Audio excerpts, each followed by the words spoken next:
অতিবৃষ্টিতে কৈলাসহরের বিভিন্ন রাস্তার অবস্থা বেহাল। রাস্তা সংস্কারের দাবি করলেন কৈলাসহরের বিধায়ক বিরজিৎ সিনহা। আজ হঠাৎ সোমবার কৈলাসহরের বিধায়ক বিরজিৎ সিনহা কংগ্রেস ভবনে এক সাংবাদিক সম্মেলনের আয়োজন করেন। সেখানে তিনি অভিযোগ করেন, অতিবৃষ্টির কারণে কৈলাসহরের বিভিন্ন গ্রামের রাস্তার বেহাল দশা।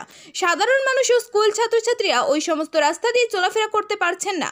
এই রাস্তাগুলি সংস্কারের জন্য প্রশাসনের কোনো হেলদোল নেই। বিধায়ক এই রাস্তাগুলি সংস্কারের জন্য জোরালো দাবি জানান। তিনি বলেন, প্রশাসন যাতে অতি দ্রুত এই রাস্তাগুলি সংস্কার করে, না হলে কংগ্রেস দলের পক্ষ থেকে আন্দোলনে নামার ও হুঁশিয়ারি দিয়েছেন তিনি। মিউনিসিপ্যালিটি কর্পোরেশনের এলাকায় বৃষ্টি পড়লে, সামান্য বৃষ্টিতে অনেক পাড়া জলমগ্ন হয়ে যায়। বন্যা তো না, এটা বৃষ্টির জলেই জলমগ্ন হয়ে যায়। এমন কিছু গলির রাস্তা আছে কাদা, সেখানে পিচলিং বা সিসি রোড কিছু করে নাই। বাচ্চারা স্কুলে যেতে গেলেও জুতা পরিয়া যাওয়ার মতো কোনো পরিবেশ নাই। শহরের বেশিরভাগ গলির রাস্তা এবং ড্রেনগুলো কোনো পরিষ্কার নাই। সঠিক পরিষ্কার করা উচিত ছিল ড্রেনে।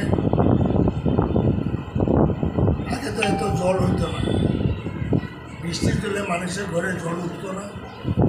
এবং এই বিজেপির সরকারের আমলে বিজেপি পরিচালিত কর্পোরেশনে ব্যর্থতার জন্য আজকে নগরবাসীকে ভুগতে হয়েছে। এই জন্য আমরা ইম্পর্টেন্ট একটা মিটিং শহরের আমরা কর্মীদের সঙ্গে বৈঠক করছি।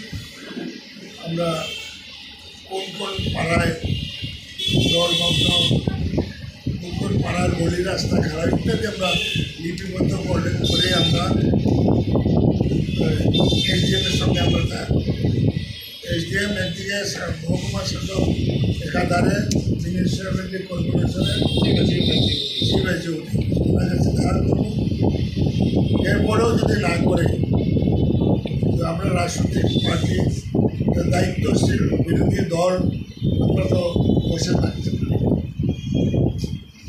আমরা আন্দোলনে নাম টাকা আছে শহরের সেবামূলক কাজ করার জন্য।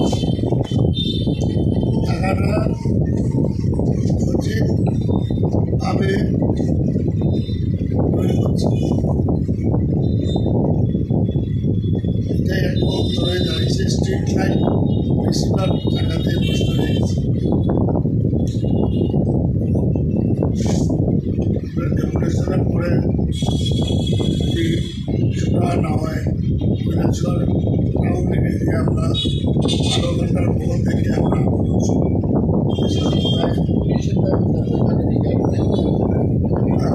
সিদ্ধায় ডেইলি এবং শহরটাকে নেশায় আকৃষ্ট করছে। এবং পুলিশ প্রশাসনও সক্রিয় নয়। নেশা কারবারির সঙ্গে যুবশক্তি রয়েছে বলে